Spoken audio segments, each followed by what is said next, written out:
Beberapa hari lepas, Abah Jubah ada upload satu video dan dalam video tu Abah Jubah terangkan bila yang melanggar dan yang dilanggar. Dua-dua tiada polisi insurans. Tapi untuk video kali ni, Abah Jubah nak menjawab satu soalan dan dalam soalan dia, Assalamualaikum bang. Kalau claim insurans kepada pesalah, tapi rotek kita mati, insurans masih ada. Boleh claim ataupun tidak? Kalau korang nak claim insurans kereta korang tak apa ada masalah, korang renew insurans korang dengan Abah Jubah.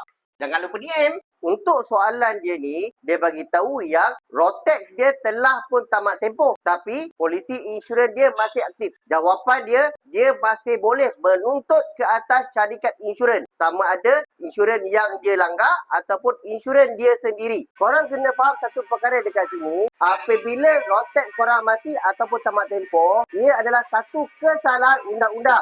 Bila korang nak membuat tuntutan insurans, dia tiada kena mengena pun dengan undang-undang. Apa-apa pun, untuk kes-kes yang macam ni, korang kena refer dulu dengan syarikat insurans korang sama ada membenarkan tuntutan untuk kereta korang ataupun tidak. Macam biasa, korang kat luar sana tak tahu dah tak ada workshop nak hantar kereta korang untuk buat tuntutan insurans, korang boleh datang ke Bengkel Abah Jubah, pakar tuntutan insurans kemalangan anda. Jumpa kat dalam video. Assalamualaikum.